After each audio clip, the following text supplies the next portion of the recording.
D G ISPR major general Babar Iftikhar صاحب سے. السلام علیکم جنرل صاحب. جی السلام علیکم عامر میر صاحب. بہت شکریہ آپ نے وقت دیا. ہم یہ جاننا چاہتے ہیں کہ 5 اگست 2019 کے بعد سے ہندوستان جو ہے اس نے مقبوضہ جموں و کشمیر میں 370 کو ختم کیا, 35A کو ختم کیا, اور اس کے بعد کشمیریوں پر اس کا ظلم و ستم بڑھ گیا. لائن آف کنٹرول پہ جو آزاد کشمیر کی جو پرامن سویلین آبادی ہے اس پر اس کی جارحیت بڑھ گئی ہے.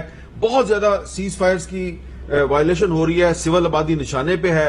ہندوستان نے خاص طور پہ 5 اگست 2019 کے بعد اور کرونا وائرس کی وبا پھوٹنے کے بعد لائن آف کنٹرول پہ اس کی جارحیت بہت بڑھ گئی ہے. اس کی کیا آپ کو وجہ سمجھ آ رہی ہے؟ جی تھینک یو ویری مچ محمد میر صاحب for giving me this opportunity.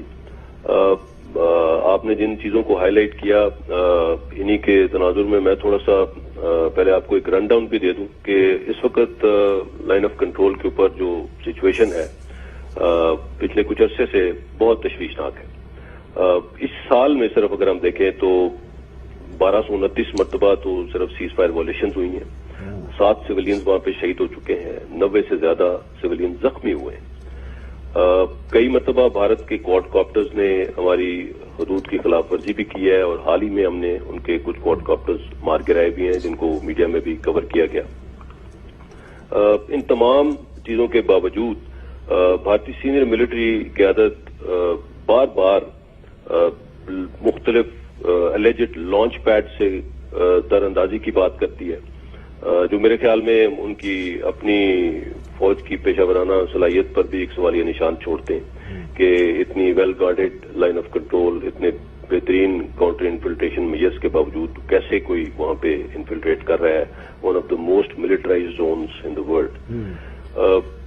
ابھی جو حالیہ دنوں میں انہوں نے آرٹلری اپنی ڈپلوائے کی وہ بھی سول آبادی میں ڈپلوائے کی تاکہ اگر کوئی کاؤنٹر بمبارڈمنٹ ہو تو وہ بھی سویلینز کو ٹارگٹ کیا جائے جو کشمیری سویلینز مقبوضہ کشمیر میں رہ رہے ہیں.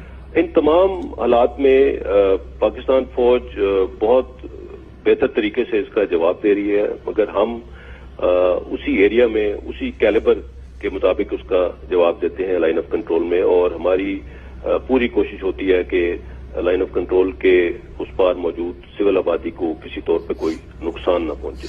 اٹ اسٹارٹڈ ود جب کورونا شروع ہوا تو انہوں نے کہا جی کہ پاکستان سے کورونا انفیکٹڈ ٹیررسٹ جو ہیں ان کو لائن آف کنٹرول کے پار بھیجا گیا, اور اس طرح مقبوضہ کشمیر میں کورونا پھیلا ہے.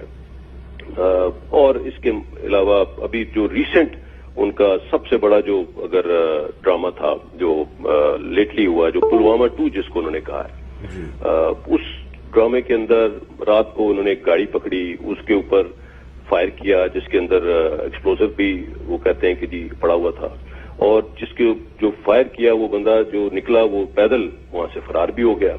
ساری رات وہ گاڑی بھی وہاں پہ رکھی گئی, اور اگلے دن ڈے لائٹ میں پورے میڈیا کوریج کے سامنے اس کو ایک آبادی کے اندر ہی اس گاڑی کو تباہ کیا گیا تاکہ کسی قسم کا ایویڈنس نہ مل سکے. سو یہ ساری جو کارروائی اس وقت چل رہی ہے, دس از اسٹیج بینگ سیٹ, ایک اسٹیج سیٹ کی جا رہی ہے جس کے اوپر ہمارے وزیر اعظم صاحب بہت دفعہ کہہ چکے ہیں, چیف آف آرمی اسٹاف اس چیز کا اظہار کر چکے ہیں کہ ایک فالس فلیگ آپریشن پلان کیا جا رہا ہے انڈیا میں. اور یہ جو پلوامہ 2 انہوں نے کیا, اس سے چند دن پہلے پرائم منسٹر کی اسٹیٹمنٹ آئی کہ ایک فالس فلیگ آپریشن کی پلاننگ ہو رہی ہے, اور جب وہ اسٹیٹمنٹ آئی تو موسٹ پروبلی انہوں نے وہی جو پلان کر رہے تھے اس کو گاڑی کو انہوں نے سامنے لا کے اور پھاڑ دیا, اور اب یہ کہہ رہے ہیں کہ 3 مزید گاڑیاں اس طرح کی یہاں پہ موجود ہیں. سو یہ ایک اسٹیج سیٹ کی جا رہی ہے اگلے آنے والے چند ماہ میں پاکستان کے اوپر کی طرف جارحیت کرنے کی, ایک ایڈونچرزم کی. اور جس طرح آپ نے اس سوال کے دوران آپ نے کچھ چیزوں کا ذکر کیا, اس کا مقصد اگر مطلب میں اگر صحیح سمجھاؤں جو آپ جاننا چاہ رہے ہیں کہ مقصد کیا ہے, کیوں یہ کر رہے ہیں. ہاں جی, کیوں کرنا چاہ رہے ہیں. اس کا مقصد یہ ہے کہ لیٹلی ہندوستان کو کئی فرنٹس پہ ہزیمت کا سامنا ہوا ہے, بہت شرمندگی ہوئی ہے. اگر میں پہلے ذکر کروں لائن آف ایکچوئل کنٹرول پہ جو انڈیا اور چائنا کی جو حالات چل رہے ہیں, اندر 3 کلومیٹر اندر آ چکے ہیں, 60 اسکوائر کلومیٹر کا ایریا ہے, جو کل یا پرسوں میرے خیال میں راجناتھ صاحب کا انٹرویو آپ نے سنا ہوگا, اس میں بھی ان سے یہی سوال پوچھا گیا اور اس کو انہوں نے ڈاؤن پلے بھی کیا. سو وہاں پہ سخت شرمندگی کا سامنا ہے، اس کو یہ کسی نہ کسی طرح ڈاؤن پلے کرنے کی کوشش کر رہے ہیں. انڈیا اور نیپال کے بارڈر پہ بھی آپ کو معلوم ہے کہ انہوں نے نقشوں کا جو باؤنڈری کا مسئلہ ہوا ہے ان کے ساتھ، وہاں پہ بھی کافی شرمندگی ہوئی ہے. پھر انٹرنلی اگر آپ دیکھیں تو جو کورونا وائرس کی مینجمنٹ سے ریلیٹڈ بہت سے مسائل سامنے آئے ہیں.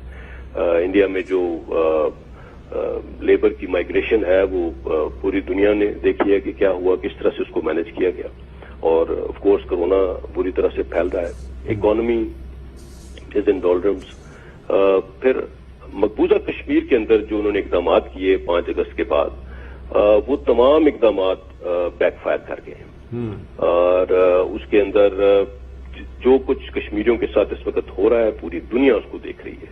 اور اسی سے اگر آپ ریلیٹ کریں کہ جو انڈیا نے CAA کا نفاذ جو کیا، اور جو جس سے ایک اسلاموفوبیا کی ایک لہر اٹھی ہے انڈیا کے اندر، جس کو پوری دنیا نے محسوس کیا.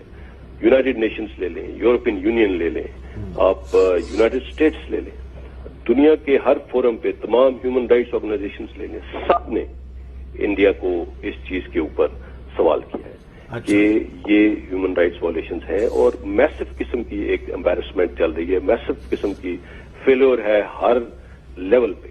سو ان تمام چیزوں سے جو کرنٹ لیڈرشپ ہے انڈیا کی، ان کا یہ خیال ہے کہ ان تمام چیزوں سے توجہ اٹھانے کا سب سے بہترین ذریعہ ان کے لیے یہ ہے کہ پاکستان کے ساتھ کوئی ایک پاکستان کی طرف ایک ایڈونچرزم کیا جائے. پاکستان کے ساتھ لائن آف کنٹرول کے اوپر آلریڈی انہوں نے ٹیمپریچر فیس کیا ہوا ہے.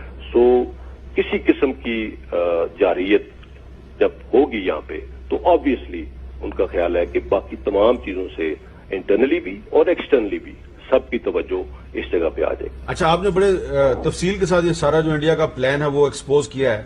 جی، سازش کو بے نقاب آپ نے کر دیا. اب اس میں بڑا سمپل سا چھوٹا سا سوال ہے کہ اب اس صورتحال میں ہمیں پاکستانیوں کو کیا کرنا چاہیے؟ کیسے انڈیا کے عزائم کو اور اس کی ڈس انفارمیشن کو ہم کیسے ایکسپوز کریں، کیسے ناکام بنائیں؟ جی، اس میں سب سے پہلے تو میں یہ being a military spokes person میں یہ بتا دوں کہ اگر انڈیا نے کسی قسم کی جارحیت کا ارتکاب پاکستان کی طرف کیا تو it will be responded with full might. اس میں کسی قسم کا شک نہیں ہونا چاہیے.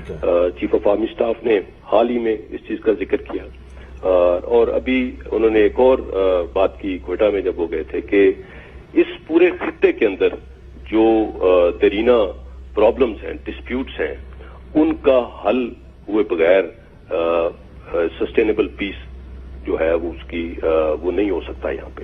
سو وہ تمام دیرینہ معاملات کا ڈائریکٹلی اور انڈائریکٹلی تعلق اس خطے میں بھارت کے ساتھ ہے، چاہے وہ چائنا کی بارڈر ڈسپیوٹ ہے، چاہے وہ پاکستان کا ہے، چاہے وہ نیپال کا ہے، چاہے وہ بنگلہ دیش کا ہے.